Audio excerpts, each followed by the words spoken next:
Le mercredi saint, vous vous rappelez, dans la tradition chrétienne, c'est le jour du feu.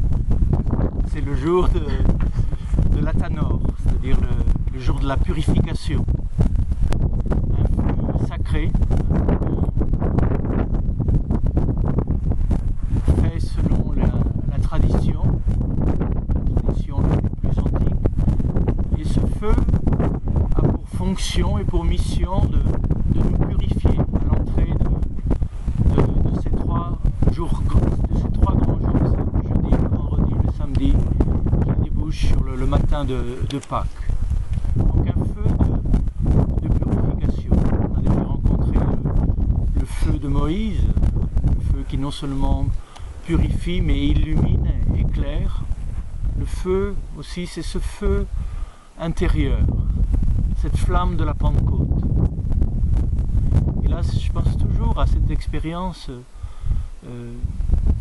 J'ai vécu en Inde. C'était un disciple, Ramakrishna, qui me racontait cette histoire et qui me disait que son maître était vraiment un homme très pur, très saint. Et il me donne des exemples, il me dit, regarde, une nuit, pendant qu'il dormait, on a posé sur sa main une drachme. Vous savez que pour un brahmane, l'argent est quelque chose de considéré comme impur.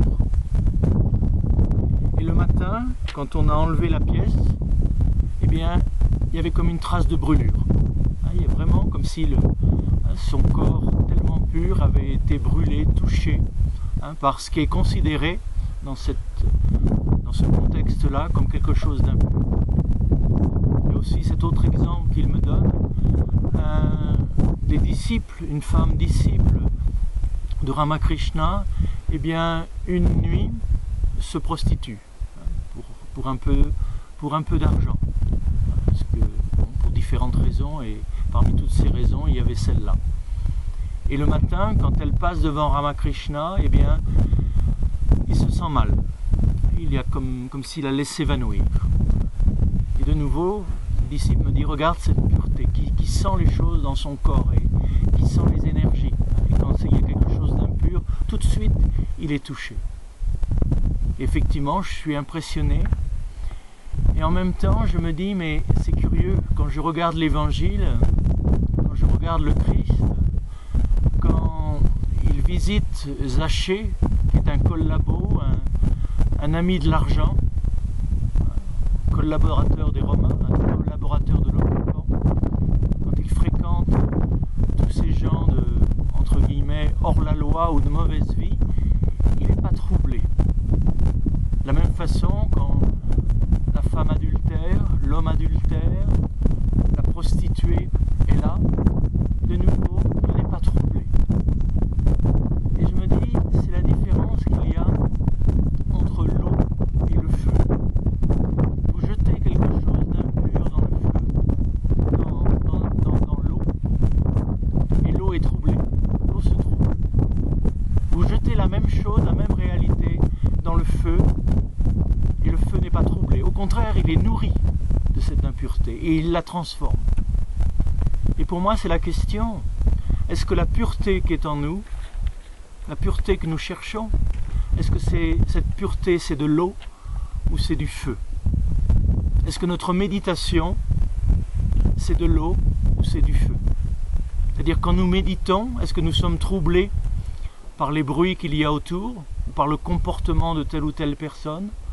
Ou est-ce qu'au contraire, lorsque nous méditons, eh bien, nous sommes nourris, notre silence s'approfondit, j'allais dire grâce au bruit qu'il peut y avoir autour, les bavardages qui peuvent exister. Est-ce que ça nourrit notre méditation, au lieu de la distraire, au lieu de l'éloigner? C'est une question à se poser. Est-ce que notre méditation, est-ce que notre pureté, c'est de l'eau ou est-ce que c'est du feu? Et là, il s'agit d'éveiller en nous cette flamme. Encore une fois, cette flamme de l'esprit, cette flamme de la conscience, cette flamme de ce mystérieux, de ce tout autre amour qui nous rend capable de transformer les épreuves de notre existence, les impuretés de notre existence. Tout est pur pour celui qui est pur. C'est le feu qui purifie. Rien n'est pur en soi, rien n'est bon en soi. C'est notre façon de vivre les choses qui change les choses. c'est le cœur avec lequel on les vit qui les transforme. Donc, important peut-être d'emmener notre désert, d'emmener quelque chose comme une flamme, quelque chose que cette flamme symbolise. Vous vous rappelez de Jean Cocteau, à qui on posait la question, si ta maison brûlait, qu'est-ce que tu emporterais? Et il répond, j'emporterai le feu. C'est une image. Si notre maison brûlait, si notre corps s'épuisait, n'en peut plus, c'est ce qui va nous arriver un jour ou l'autre. Qu'est-ce qu'il faut emporter? Peut-être est-ce que c'est le feu, cette flamme du souffle, cette flamme du don, cette flamme de la conscience. En tout cas, le feu de ce soir symbolise cette flamme-là et cette purification-là. Donc, quels que soient, je dirais, nos fautes, nos égarements, c'est pas le moment de nouveau de se culpabiliser, mais de confier tout ça à la flamme, de confier tous ces poids lourds, tous ces désirs plus ou moins clairs, plus ou moins obscurs, confier tout cela à la flamme, confier tout cela à la conscience qui habite le cœur de l'être. Et revenir, je dirais, dans cette présence de je suis, qui est une étincelle en chacun de nous, qui ne demande qu'à grandir. Et dans la tradition, eh bien, on dira aussi qu'il s'agit de revenir à la source, de revenir au centre, de revenir au foyer. Là, encore un autre mot pour évoquer le feu. Et quand on va vers le feu, on va vers notre foyer, c'est-à-dire le lieu où on se réchauffe, le lieu où on s'éclaire, le lieu où on est chez soi. Et c'est ainsi que les anciens essayaient de définir ce qu'on appelle la pénitence. La pénitence, je ne sais pas comment ça résonne dans votre tête, là aussi il y a des mémoires, la mémoire des mots. À l'origine, le mot pénitence veut dire le retour de ce qui est contraire à la nature vers ce qui lui est propre. C'est comme ça qu'en parle Saint Jean Damascène. Donc vraiment les anciens, le retour de ce qui est contraire à la nature vers ce qui lui est propre. Et aujourd'hui, je dirais, nous sommes sur le chemin du retour. Nous sommes sur le chemin du retour vers notre flamme, vers notre foyer, vers ce lieu d'où nous attendons la lumière et la paix. Et en ce jour, on lit généralement, selon la tradition, un texte que vous connaissez bien, qui est le texte du Fils prodigue. Donc de nouveau, tous ces vieux textes que l'on entend, que l'on redit, il s'agit de les écouter. Et on ne les a jamais écoutés comme on les écoute aujourd'hui, même si on les a entendus 1000 fois, parce qu'on a vécu, on a enduré toutes sortes de joies et d'épreuves, et notre écoute change. Il y a des choses qu'on a lues 1000 fois qu'on n'a jamais entendues, et tout d'un coup on entend. Aujourd'hui c'est peut-être pas le moment, mais ce sera peut-être un autre jour. Tout d'un coup ce texte prend feu, il prend sens. Il éveille en nous une qualité de conscience, la flamme de la Pentecôte, c'est-à-dire la flamme du cœur intelligent. Cette intelligence qui descend. Malheureusement, quelquefois la flamme reste au-dessus de la tête, comme dans certains tableaux, vous savez, ça reste au-dessus. Alors qu'elle est faite pour descendre dans l'intelligence, pour éclairer l'intelligence, descendre dans le cœur, descendre dans les entrailles, descendre jusqu'à notre gros orteil, pour que notre corps soit vraiment la demeure de l'esprit, et que tout notre cœur soit, tout notre corps, tout notre cœur, toute notre intelligence soit habité, comme on le disait ce matin, par cette présence subtile. Donc voilà de nouveau ce grand texte, qui est dans le Second Testament, dans le Nouveau Testament. Là, dans ce mercredi saint, il y a un moment de passage. On a cheminé avec des grands personnages, des grands archétypes du Premier Testament, Abraham, et on aurait pu passer toute la semaine avec Abraham, Moïse, là aussi, tellement d'épisodes qui peuvent éclairer aussi des moments de notre vie, Élie, qu'on évoquait ce matin. Et là, on va rencontrer des personnages qui appartiennent au Nouveau Testament. On rencontrera Pierre, on rencontrera Judas, on rencontrera surtout Jésus. Je suis incarné. La présence même de Yod-Hé-Vav-Hé lorsqu'elle habite un corps humain. Et puis, un certain nombre d'histoires que Jésus lui-même raconte. Et là, il s'agit de cette histoire d'un père qui a 2 fils. Et c'est un récit, dans le Second Testament, c'est le récit de ce qu'on appelle dans le Premier Testament la chute, la faute originelle. C'est-à-dire ce moment où l'homme oublie l'être, s'éloigne de je suis, s'éloigne de son père, c'est-à-dire s'éloigne de son principe, s'éloigne de l'origine. On va retrouver dans ce texte ce même thème, avec d'autres images. C'est une autre histoire, c'est un autre récit. Mais je dirais que c'est le même message qui nous est proposé. À la fois la description d'un éloignement de l'être, d'un éloignement de la source, où on se perd, où on se disperse, et puis la possibilité d'un retour, et que nous sommes attendus sur ce chemin du retour. Quels que soient nos égarements, nos folies, ça n'empêche pas l'être de nous aimer, je dirais, de nous accueillir tel que nous sommes. Ça n'empêche pas la flamme de nous accueillir, je dirais, dans toutes nos pesanteurs. Yeshua disait, un homme avait 2 fils. Un jour, le plus jeune dit à son père, « Père, donne-moi la part de fortune qui me revient. » Et le père leur partagea son bien. Peu de jours après, rassemblant tout son avoir, le plus jeune fils partit pour un pays lointain. Il y dissipa tout son bien, en vivant dans l'injustice. Quand il eut tout dépensé, épuisé, une famine survint en cette contrée, et il commença à éprouver le manque. Il alla se mettre au service d'un des habitants de cette contrée, qui l'envoya dans ses champs, garder les cochons. Il aurait bien voulu se remplir le ventre des caroubes que mangeaient les cochons, mais personne ne lui en donnait.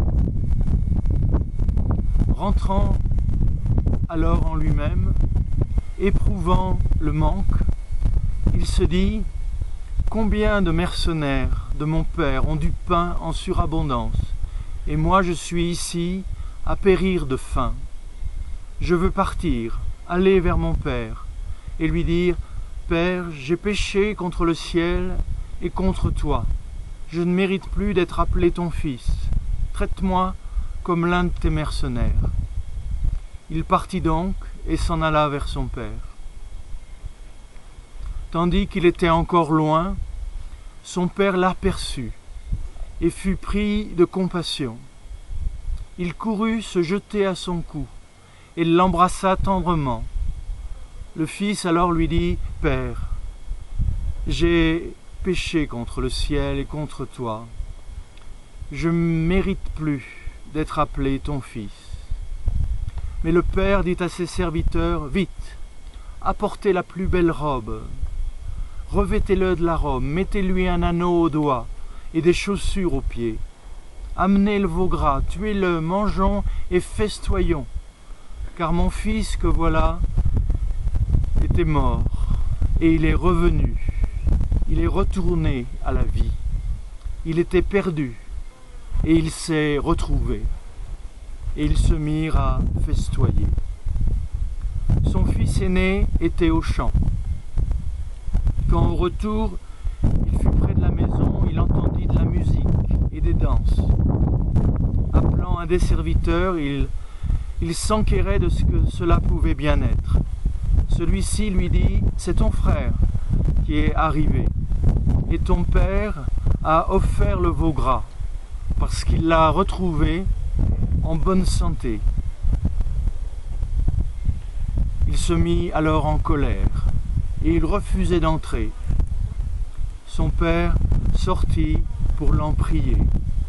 Mais il répondit à son père, « Voilà tant d'années que je te sers, sans avoir jamais transgressé un seul de tes ordres, et jamais tu ne m'as donné un chevreau à moi pour festoyer avec mes amis. Et puis ton fils que voilà revient après avoir dévoré ton bien avec des prostituées, tu fais tuer pour lui le veau gras. Mais le père lui dit, toi mon enfant, tu es toujours avec moi, et tout ce qui est à moi est à toi. Il faut bien festoyer, se réjouir, puisque ton fils, puisque ton frère que voilà, était mort, et il est revenu à la vie. Il était perdu, et il est retrouvé.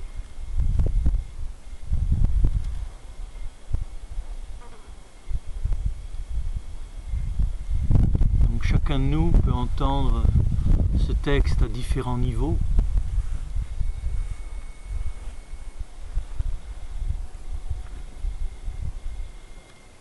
Le jeune fils réclame son bien. Il demande son autonomie. Il demande son indépendance. C'est un peu comme si il voulait goûter l'eau indépendamment de la source. C'est pour ça que certains diront qu'effectivement, cette attitude, c'est l'attitude de l'être humain qui veut se connaître lui-même sans Dieu. L'être humain sans origine, sans principe. L'être humain coupé de l'origine de son être. Et dans la Bible, c'est un thème qui revient souvent. L'homme se construit des citernes. Il veut boire de l'eau qu'il a emmagasinée. Mais en même temps, vous le savez bien, l'eau la plus pure, lorsqu'elle est coupée de la source, ne tarde pas à croupir. La vie, la plus forte, la meilleure, coupée de sa source, coupée de la mémoire de l'être, coupée de la mémoire de l'être qui nous fait être, ne tarde pas à croupir aussi, à s'épuiser. Et c'est l'expérience que va faire ce jeune fils. Il y a un moment, eh bien la vie, le trésor qui lui est donné, l'intelligence qui lui est donnée, les facultés qui lui sont données, nous dit le texte, il les disperse, il les dissipe, il les épuise. Et surtout, il ne les reconnecte pas à la source. Il est séparé du Père. Encore une fois, le mot Père, en grec, c'est aussi pégé, pégé, la source, l'origine, le principe. Et l'eau de la source s'épuise. Quelle que soit la grandeur de nos citernes, quelle que soit la pureté de notre eau, si nous sommes coupés de la source de notre être, eh bien il y a un moment où on va éprouver ce qu'éprouve ce jeune homme. C'est-à-dire il va éprouver le manque. J'aime bien cette traduction. Et il éprouva le manque. Il est épuisé. Il a tout essayé. Il a fait toutes ses expériences. Et qu'est-ce qu'il y a au bout de ces expériences? Eh bien, l'épuisement. Le manque. Le manque à être. Le manque d'être. Le manque de souffle, le manque d'énergie, le manque de conscience. Là, il s'est détruit d'une certaine façon, il s'est épuisé. Et il se met à envier les voisins, ceux qui arrivent à la nourriture des cochons, les caroubes. C'est-à-dire, c'est pas la nourriture à laquelle il a été habitué auprès de son père. C'est pas la connaissance, l'énergie qu'il a connue lorsqu'il était en communion avec l'être. Et quelque chose en lui, eh bien, en est réduit à ça. Et en même temps, c'est la famine. Et à ce moment-là, je dirais, c'est l'expérience, on pourrait dire, comme Job qui se retrouve sur le fumier. Sur ce fumier sur lequel il se trouve, je dirais que c'est un grand moment de lucidité. Et là, l'expression est très belle dans le texte grec, se retournant sur lui-même, revenant à lui-même. épistrophé, c'est-à-dire ce retour à soi. Il fait comme un tour sur lui-même, il s'interroge sur lui-même. Et là, il se souvient de son père. Et c'est le moment du retour. C'est le moment où il se retourne d'abord sur lui-même. C'est-à-dire, il éprouve le manque. D'où me vient ce manque? Pourquoi est-ce que je ne suis pas satisfait par la nourriture des cochons? Pourquoi est-ce que je ne suis pas satisfait par cette vie dans ce monde? Pourquoi est-ce que, malgré tout ce que je possède, je ne suis jamais content? Comment ça se fait? C'est que là, il y a un manque en nous. Il y a un manque. Il y a en nous un désir d'infini que l'infini seul peut combler. Et il y a des moments dans notre vie, eh bien on l'éprouve. C'est-à-dire on éprouve notre rien. Et on éprouve aussi, à travers ce manque, qu'on est fait pour l'infini. Et là on se souvient d'où on vient et où on va. On se souvient de l'infini, d'où vient notre souffle, et de l'infini où retourne notre souffle. On se souvient de l'origine. On se souvient du principe de notre être. On se souvient de l'être. Et là, on peut se mettre en route pour retrouver le contact, pour retrouver la communion avec l'être. Et en même temps, en disant, eh bien, je ne suis plus digne d'être appelé ton fils. Ce que nous avons perdu, c'est ça ce qu'on appelle la chute, ou la catastrophe originelle. La catastrophe originelle, c'est la perte de la filiation, c'est-à-dire la perte de l'Esprit Saint, c'est-à-dire la perte du souffle qui nous relie à l'origine. Ce que le Christ vient nous rendre, c'est notre Esprit Saint. C'est la conscience filiale.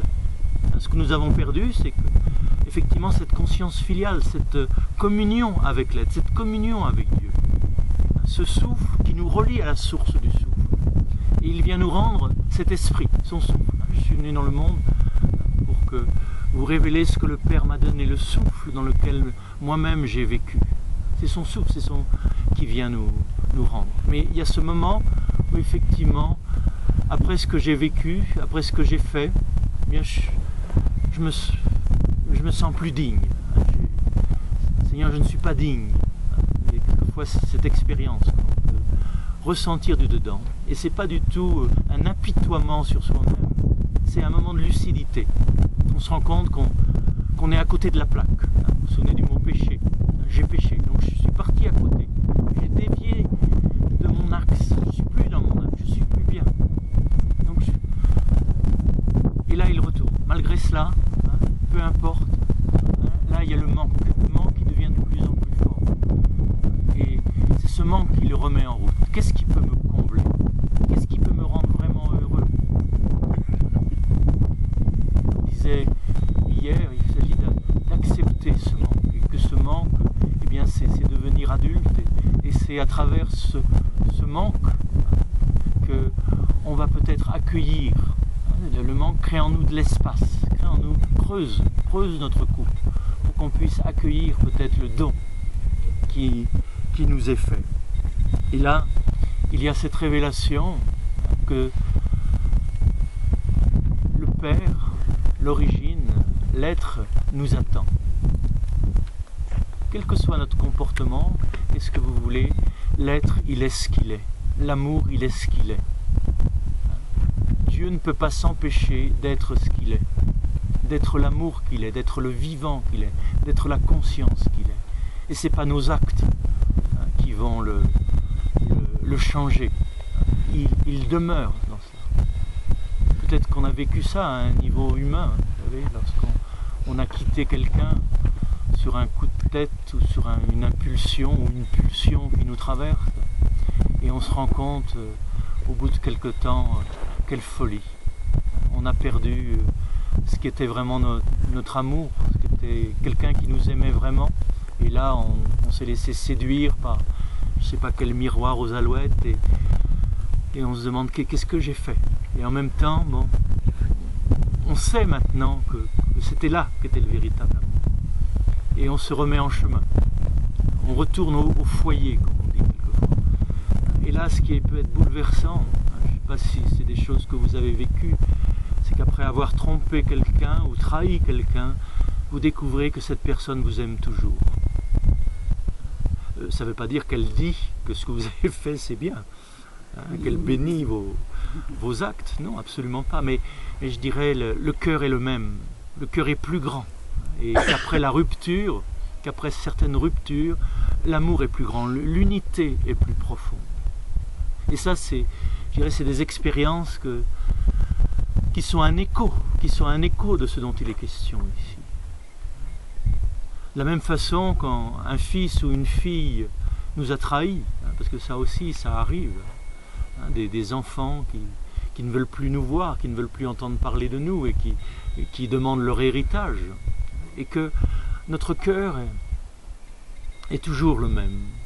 Là, ce cœur de mère, ce cœur de père, ou ce cœur de fils qui découvre que notre mère, quels que soient les actes qu'on a posés, il y a là au moins quelqu'un qui nous regarde au-delà.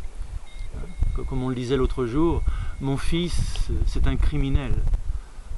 Et je n'approuve pas ses crimes, mais c'est toujours mon fils. Il y a toujours cette relation. Là, je dirais, au niveau humain, ce sont des expériences qui sont comme un écho de ce dont il est question ici. Mais ce dont il est question ici, c'est de l'être lui-même, c'est de Dieu. Et que quand le cœur humain participe à cette qualité d'amour inconditionnel, eh bien, c'est Dieu qui est en nous, c'est le vivant qui est en nous. On participe à un amour plus grand que nos petits amours.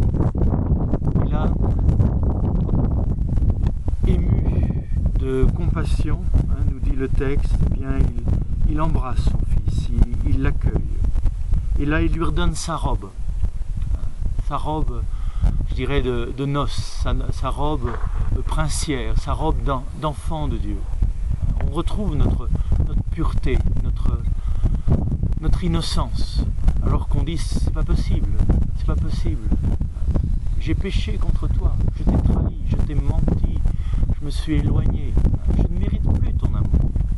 Et là, on découvre que l'amour, ça ne se mérite pas. C'est pas quelque chose, là aussi, qu'on peut... C'est notre folie de croire qu'on mérite l'amour de Dieu. On ne le méritera jamais. C'est un don inconditionnel qui est là. L'anneau lui est rendu, hein, l'anneau, je dirais, de l'alliance avec l'être. Et des sandales pour ses pieds. Le sens qui oriente sa marche, tout cela lui est redonné. Mon fils était mort, il s'est éloigné de la source de la vie et il est revenu, à travers le manque, à travers sa lucidité, à travers cet acte où il demande pardon. Il revient. Et je me réjouis de cela. Et pendant ce temps-là, eh bien, il y a l'autre frère. Souvenez-vous que nous sommes les deux. Encore une fois, le texte biblique, vous savez, c'est comme un texte de rêve. Chacun des personnages dans nos rêves, c'est nous. C'est une partie de nous. C'est une partie du rêveur. Même si ça prend tel ou tel visage connu, mais chaque partie du rêve, c'est quelque chose de nous-mêmes. Donc ce texte symbolique nous rappelle que nous sommes les deux. Nous sommes, je dirais, cet enfant rebelle qui demande, qui veut vivre sa vie, éprouver toute chose. Et là, regardez bien comment ce texte ne juge à aucun moment. Il s'agit de faire notre expérience. Il s'agit d'éprouver notre liberté, de voir où ça nous conduit. Le Père ne retient pas son Fils. Nous avons à faire l'expérience de nos limites, de notre néant, de notre manque.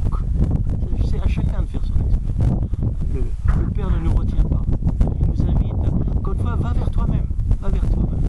Deviens ce que tu es. Et tu vas voir ce que tu es. Et tu vas voir que peut-être dans l'épuisement de ce que tu es, eh bien, l'être qui te manque, l'infini qui te manque, l'amour qui te manque, l'amour que tu as cherché à travers tous ces hommes, à travers toutes ces femmes, à travers toutes ces communautés, tout ça, cet amour qui te manque. Où est-ce qu'il est vraiment?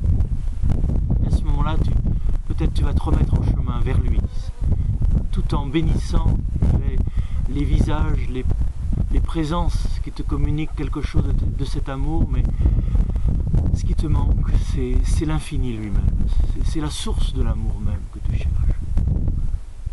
Et là, eh bien, le frère n'est pas content, l'autre frère n'est pas content. Et vous savez, ces arguments, ben moi je suis à la maison, je suis fidèle, j'accomplis la loi. Hein, donc là, c'est, je dirais, Jésus, il sait bien à qui il parle. Il parle à ces pharisiens, à ces hommes et à ces femmes qui pensent qu'ils sont justes parce qu'ils accomplissent la loi. Ils accomplissent la loi, mais ils n'aiment pas le Père. Ils n'aiment pas la source de la loi. Ils n'ont pas de relation, d'intimité avec cela. Mais ils font ce qu'il faut. Ils font ce qu'il faut. Aux yeux des hommes, aux yeux de leur entourage, ce sont des parfaits, ce sont des hommes justes. Mais il manque peut-être l'essentiel, il manque peut-être la flamme. Il manque peut-être ce feu du cœur. Et qui, encore une fois, est un feu suprasensible. C'est une sensibilité, c'est une ouverture à la présence. Peut-être qu'il manque ça. On peut être avec quelqu'un sans être avec lui. On peut vivre avec quelqu'un sans le connaître. Et là, il y a aussi un enseignement pour ce juste qui fait tout bien, tout parfaitement, qui essaye d'accomplir les choses, mais c'est sans amour. C'est sans amour. Et ce que Dieu cherche, c'est cette étincelle qu'il est lui-même en chacun de nous, ce qu'il cherchait, la relation, l'intimité. Et là, il y a cette belle parole qui dit mon enfant, toi, tu es toujours avec moi. Et tout ce qui est à moi est à toi. Tout ce qui est à moi est à toi, mais tu ne le sais pas, tu ne le sens pas. Regardez. Regarde.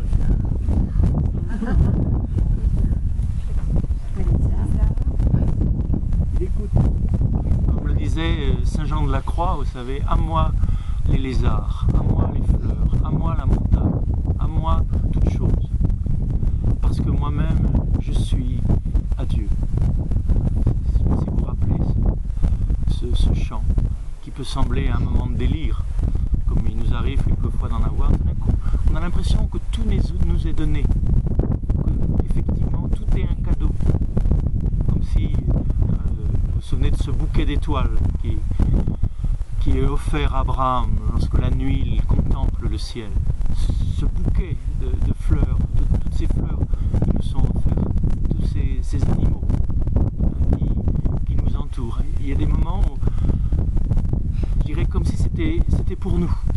Et là, on entre dans la communion avec l'être et qui nous demande de participer, je dirais, à cette célébration, à ce remerciement pour cette beauté qui est là, qui est simplement là. Et là, on communie à la source de toute beauté, à la source de toute existence, à la source de toute conscience. Mon enfant, tu es toujours avec moi. Dieu, il est toujours là. La vie, elle est toujours là. L'être, il est toujours là. Mais nous ne sommes pas là. Vous savez qu'il n'y a que deux temps, le présent et l'absent. Et nous vivons souvent notre temps dans l'absent. Nous sommes absents de l'être, absents je dirais, de la présence qui est là. Et tout le chemin du retour, c'est revenir dans la présence, revenir dans la conscience. Vous sentez bien, en marchant, quelquefois, on est parti. On nous y s'habille à un moment où on revient. Et tout d'un coup, on voit la fleur. Tout d'un coup, on voit le rocher. On voit le ciel. Et c'est un moment de communion. C'est un moment où on festoie, dans le sens de communier, de participer à la vie même de l'autre. Donc sentir en nous ces deux attitudes, ce désir de liberté, d'indépendance, mais cette indépendance coupée de l'être, où est-ce qu'elle nous conduit? Cette vie coupée de Dieu, où est-ce que ça nous conduit? Cette vie mortelle. Et là, il s'agit de retrouver la communion de notre vie mortelle avec la vie qui demeure. Et en même temps, on peut tout faire, je dirais, pour obéir à ce qui nous a été enseigné comme étant le bien, faire notre devoir, être impeccable aux yeux des autres, mais le cœur n'y est pas, la conscience n'y est pas, la présence n'y est pas, on est absent de notre vie. Et là, il y a cette parole qu'on trouve chez tous les prophètes, et c'est la parole même de Christ, reviens à ton cœur. Redire ad cor. Reviens à ton cœur. Nous sommes sur le chemin du retour.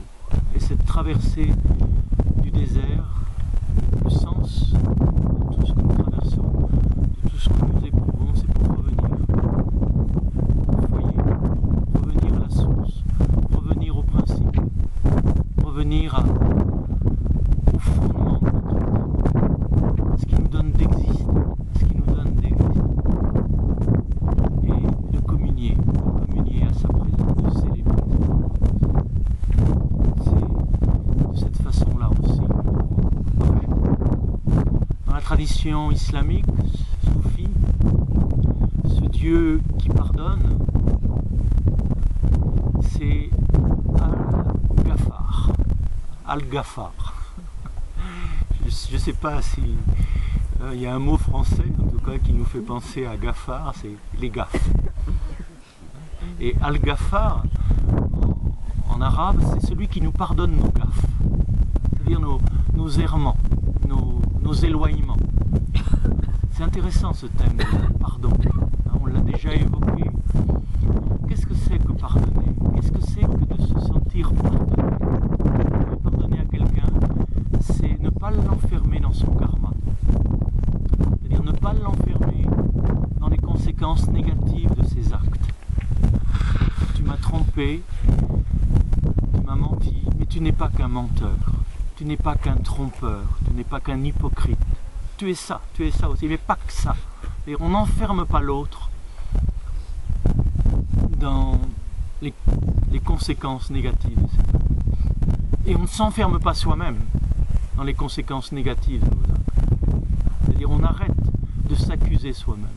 On arrête de s'enfermer dans l'enchaînement des causes et des effets, ce qu'on appelle le karma. Je ne suis pas que mon karma. Il y a en moi plus grand que moi, plus grand que l'enchaînement des causes et des effets. Il y a au fond de l'être, je dirais, plus profond que le don, il y a encore le pardon. Et par-delà le don, plus profondément que le don, il y a cette possibilité du pardon. Et nous souvenir que quelque part, nous sommes pardonnés. Bon, là aussi, savoir cela, c'est pas une invitation au laxisme. C'est une invitation à contempler, je dirais, une beauté, une bonté qui nous dépasse de toutes parts, au-delà même du don. Bon, il m'est arrivé de dire des choses un peu folles à quelqu'un. Quoi que tu fasses, tu es déjà pardonné. Alors ne dites pas ce genre de paroles, parce que mais en même temps, on s'approche du secret de Dieu, on s'approche du secret de l'être. Quoi que tu fasses, tu es pardonné avant même cela. Bon, et certains, ça ne supporte pas ça, parce que c'est trop bon, c'est trop grand, et on va en profiter pour faire n'importe quoi. Au contraire, moi je dirais que quand on sait qu'il y a une telle bonté qui nous fait être, un tel don qui nous fait être, on n'a plus du tout envie de faire n'importe quoi. On n'a pas envie de trahir un tel amour, de trahir une telle beauté. On n'a pas envie de souiller une telle pureté. Quelque chose là. Et c'est ça qui nous est dit dans ce texte. Tu es déjà pardonné, quelles que soient tes œuvres. Et lorsque nous mettons notre petit papier, notre petit bout d'histoire dans le feu, c'est cela que nous avons à éprouver, à découvrir. Quelque part, nous sommes aimés, infiniment aimés. Et ça, je dirais, les mots, c'est terrible de parler de cette réalité-là avec des mots. Et que c'est peut-être pas le jour où on va le comprendre. Parce que pour certains d'entre nous, Dieu, amour, miséricorde, tout ça, ça reste des mots extérieurs. Mais il y a un jour, et c'est ce qu'on peut vraiment se souhaiter les uns aux autres, où ce mot-là, ça veut dire quelque chose. Et ce jour-là, j'allais dire, il peut nous arriver de pleurer, de voir quel gâchis, qu'est-ce qu'on a fait de notre vie, qu'est-ce qu'on a fait de notre temps, qu'est-ce qu'on a fait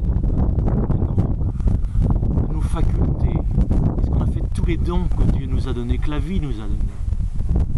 Et à la fois on pleure et on ne se sent pas coupable. C'est ça qui est mystérieux. On sent qu'on est pardonné.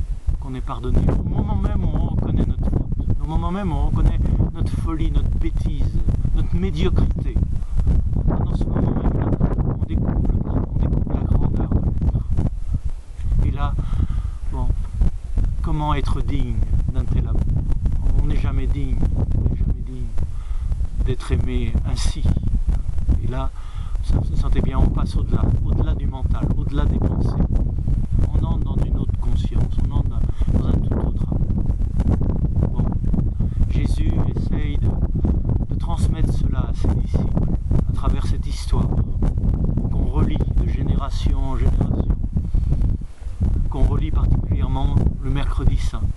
Ce sont des paroles qu'on n'entend pas, qu'un jour on entend, et que là, effectivement, on s'approche de cette bonté qui nous attend, de cet être qui nous aime au-delà de ce qu'on peut imaginer, penser, se représenter. Et il y a un moment où on lâche, on y croit, et on se laisse aimer, en ne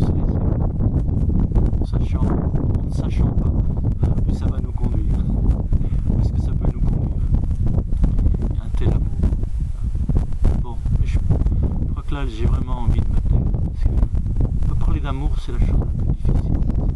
Il faudrait se laver la bouche 77 fois, 7 fois, parce qu'au nom de l'amour, on s'est fait tellement souffrir les uns les autres. Au nom de Dieu, on s'est tellement empoisonné la vie. Il faudrait se laver. Et là, je crois qu'on a tous besoin d'être purifiés par le feu, nettoyés par le feu, pour que l'or qui est en nous, cette étincelle du vivant, ce yodévavé, cette liberté, puisse se révéler, qu'on puisse un peu contempler, goûter quelque chose de cette beauté infinie.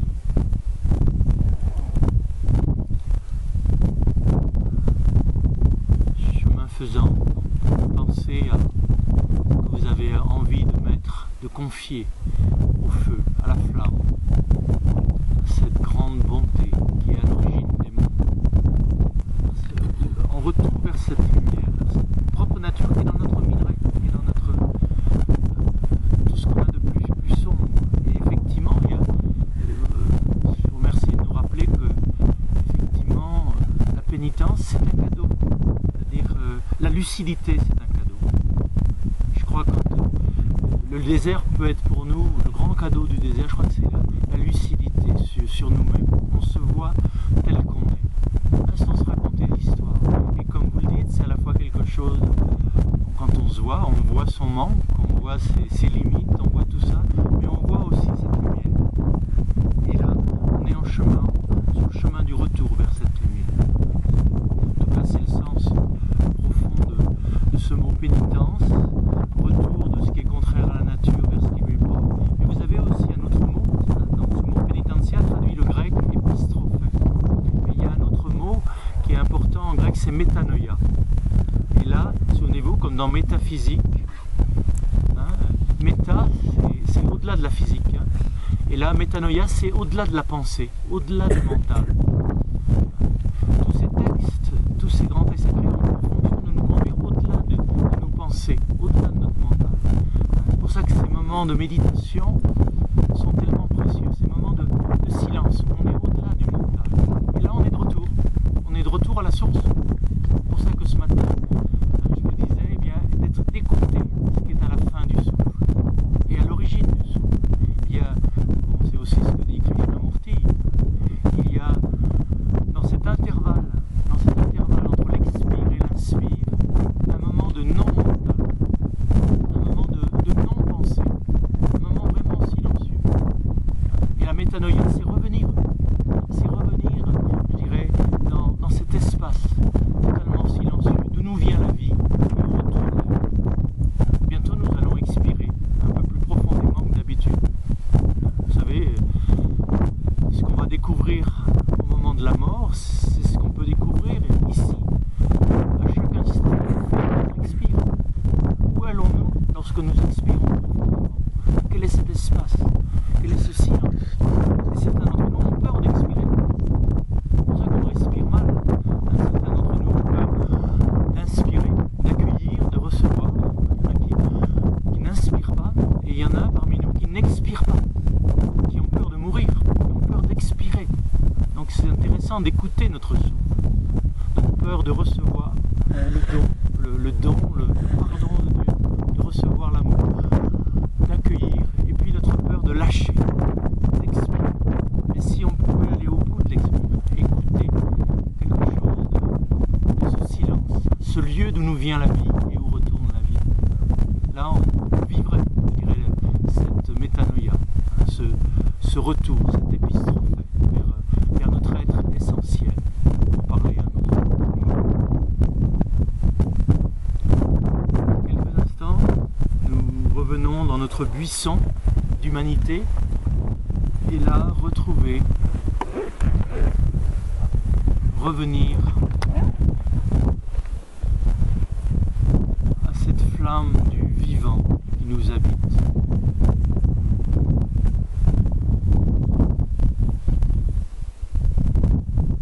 Cette présence infiniment discrète,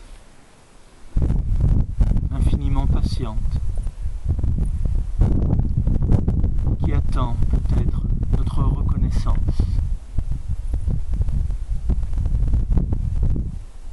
Cette lumière